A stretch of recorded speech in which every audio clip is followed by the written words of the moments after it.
सभी का हार्दिक स्वागत है हमारे YouTube चैनल पटना ही सत्संग बिहार ऑनलाइन सत्संग में। आइए हम लोग देखते हैं सब्सक्राइब कैसे करें। ये जो देख रहे हैं आप सब्सक्राइब का बटन है ना, उस पर क्लिक करके ये बेल वाले आइकन पे क्लिक करके ऑल पे क्लिक करना है, उसके बाद सब्सक्राइब हो जाएगा। धन्यवाद। जय गुरु।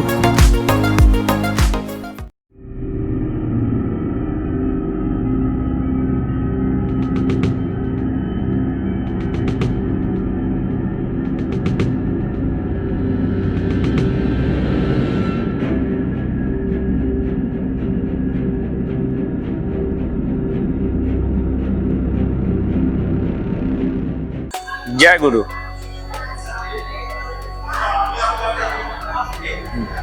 मेरी दीक्षा 1979 में हुई थी, जब मैं ISC में साइंस कॉलेज पटना में पढ़ता था। मैट्रिक का परीक्षा देने के बाद मेरे पिताजी जहाँ पोस्टेड थे बनमनखी में, वहाँ मैं गया था। शाम में मित्रों के साथ खेलने जाता था फील्ड में। वहाँ वेद प्रकाश नाम का एक लड़का आता था। उसका बात विचार, उसकी एक्टिविटी मुझे कुछ आकर्षित करती थी, सबसे कुछ डिफरेंट लगता था। एक दिन वो खेलने नहीं आया तो हम 2-4 मित्र उसके घर गए। पता चला वो अपने कमरे में है। हम लोग कमरे में घुस गए, देखते हैं वो चक्र का ध्यान कर रहा है। उस समय मेरी दीक्षा नहीं हुई थी, मैं समझा नहीं क्या कर रहा है। दीक्षा वो प्रार्थना करके जब बाहर निकला तो मैंने पूछा क्या कर रहा था। बोला गुरु जी का ध्यान कर रहा था। तुम तो इतना पूजा पाठ करते हो, गुरु ग्रहण किए हो। ये बात जैसे मेरे अंतर में गंथ गई, क्योंकि मैं बचपन से ही सब जगह सत्संग में जाया करता था। माँ के साथ, पिताजी के साथ, भैया के साथ, स्वयं भी जहाँ संत लोग आते थे, कथा चर्चा होती थी, मैं सत्संग में जाया करता था। और सब जगह एक ही बात मैं सुनता था, बिना गुरु के ज्ञान नहीं होता। जीवन गुरु ग्रहण किए बगैर आदमी संसार सागर पार नहीं होता। बहुत सारी बात सुनता था। उसने जब, मेरा मित्र था, उसने जब कहा इतना पूजा पाठ करते हो, गुरु ग्रहण किया है, ये बात मेरे अंतर में गथ गई। खैर उसके बाद हम लोग खेलने कूदने लगे, एक मेला में गए, घूमे फिरे। फिर मैं अपने कॉलेज चला आया कुछ दिन के बाद। होली का समय था, मार्च में। उसका घर, वेद प्रकाश का घर हलीमपुर, जमालपुर, मुंगेर में है। वो जा रहा था अपने घर, पटना उतर गया और मेरे हॉस्टल में आया। बोला अभी तो छुट्टी का दिन है, अभी छुट्टी का दिन है, तुम देवघर चलोगे? मैं जा रहा हूँ। अरे चलो, आज घूम के कल चले आना। मैं देवघर गया उसके साथ। आश्रम में जैसे ही मैं प्रवेश किया, इतना आनंद हुआ, ऐसा लगा जैसे कोई दिव्य स्थल पर मैं आ गया हूं। मन एकदम लगता था जैसे आकाश में उड़ रहा है। बड़ी खुशी होती थी। आश्रम में कुछ घूमा फिरा। उसके बाद वो बड़े नाट मंडप में पूज्यपाद श्री बोरदा बैठे हुए थे और नीचे में पूज्यपाद आचार्य देव, पूज्यपाद श्री दादा बैठे हुए थे।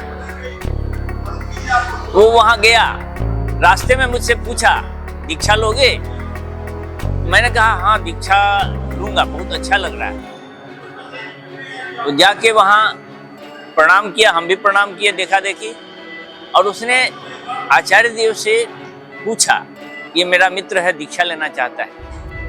वो कुछ निर्देश किए, वहां से उठ के और आश्रम में ही रहने वाले महाराष्ट्रीयन ब्राह्मण थे श्री वाजिद प्रधान, उनके माध्यम से वहीं दीक्षा गृह में मेरी दीक्षा हुई।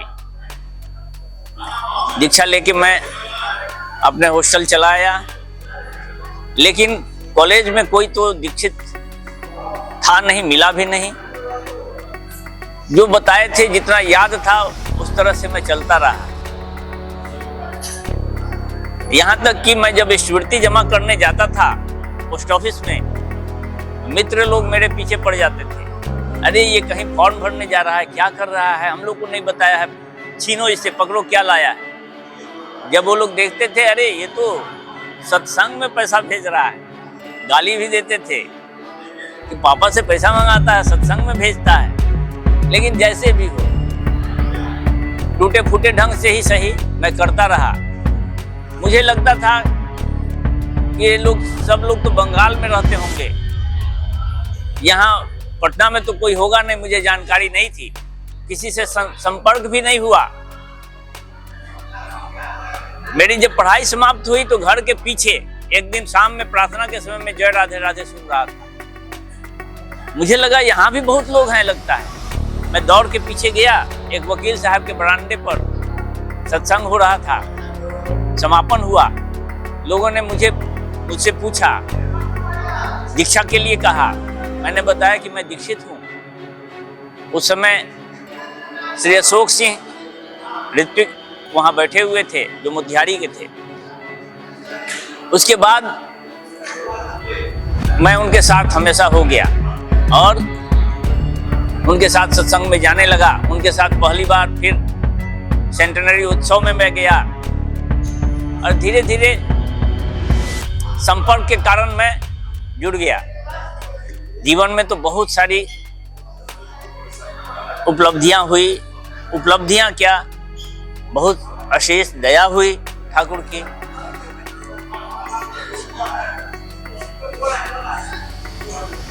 बातें तो बहुत हैं और जो चीज हम लोग नहीं देख पाते हैं उसमें भी उनकी अशेष दया होती है। कुछ बातें प्रत्यक्ष हो जाती हैं।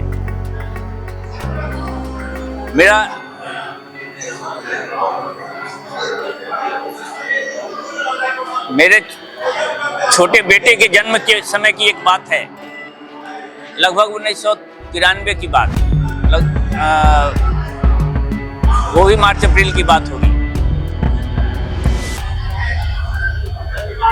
उसका जो है डॉक्टर बता दिया था, वो गर्भ में था, माँ के गर्भ में था। उस समय डॉक्टर बता दिया था कि फूड पाइप बहुत पतला हो गया है, कभी भी टूट सकता है, जच्चे बच्चे को खतरा है।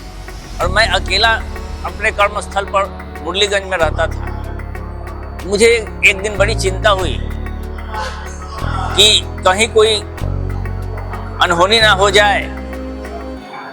वैसे में तो मेरा जीवन कैसे चलेगा, एक बच्चा को लेके, और अभी नया जीवन शुरू हुआ है, कैसे रहेंगे। और कोई था नहीं घर का। सोचते सोचते चिंता से मेरा मन व्याकुल हो गया और मैं जहाँ पूजा करता था उस पूजा घर में ठाकुर के समीप चला गया। ठाकुर के समीप जाके भीतर से मेरे मन में बात आ रही थी, निवेदन हो रहा था। मैं बोल कुछ नहीं रहा था, लेकिन मेरे मन से ये प्रार्थना हो रही थी कि ठाकुर, आप किसी को दुख नहीं देते, दुख तो मनुष्य का अपना किया कर्म का फल है। फिर भी ठाकुर, हम आपकी शरण में हैं। ऐसी ऐसी चिंता मेरे मन में आ रही है, आप ही इससे मेरा उद्धार कर सकते हैं। आंखों से आंसू झर रहा था। दादा मैं बताऊं, ठाकुर जी साफ एकदम लगा जैसे बोल रहे हैं, हृदय में वैसी आवाज गूंज रही है, कुछ दो। मैं सोचा, घरेलू ड्रेस में था, मैं सोचा थोड़ा उठ के जाता हूँ और बक्से से कुछ पैसा निकाल के लाके प्रणामी करूंगा। लेकिन मेरे पैर सट गए थे, मैं कोशिश करके भी उठ नहीं पा रहा था। मैंने सोचा मेरे पास फिर एक आवाज गूंजी, जो है सो दो। और मैं हतप्रभ था, क्या दूं। वैसे समय में मेरा दाहिना हाथ अपने आप उठने लगा, अपने आप उठने लगा। मैंने छोड़ दिया अपने हाथ और वो मेरे आंख के सामने रुका और अंगूठी मेरे उंगली में दिखाई दी। मुझे बड़ी खुशी हुई कि ठाकुर आपने बता भी दिया कि क्या करना है। और मैंने उस अंगूठी को निकाल के प्रणाम किया। दादा मैं कहता हूँ, सच कहता हूँ। उसके बाद उस घटना प्रणामी देने के बाद मैं जब उस प्रार्थना घर से बाहर निकला तो जैसे स्विच ऑन ऑफ होता है उस तरह से मेरी चिंता ऑफ हो गई। चाह के भी मैं चिंता नहीं कर पा रहा था। और मैं जब पटना पुनः गया, अल्ट्रासाउंड टेस्ट वगैरह हुआ, उसमें पाया गया कि अब फूड पाइप में कोई प्रॉब्लम नहीं है। डॉक्टर को भी आश्चर्य था कि पहले वाले रिपोर्ट से इतना चेंज कैसे हो गया। लेकिन मेरे मन में हो रहा था, पूरा विश्वास था, पूरा मैंने तो अनुभव किया कि ये सब ठाकुर जी की दया है। ऐसी और भी बहुत सारी घटनाएं हैं। खैर, उनकी दया तो बहुत है। मैं वैसा मैं उनका भक्त नहीं बन पा रहा हूँ कि उनकी सब बात को उनके पालन कर सकूँ, चल सकूँ। आजकल ही जो डीपी वर्क का काम चल रहा है, मैं सोच के घबराता हूँ, कैसे करूँगा, कहाँ जाऊँगा, कैसे करूँगा।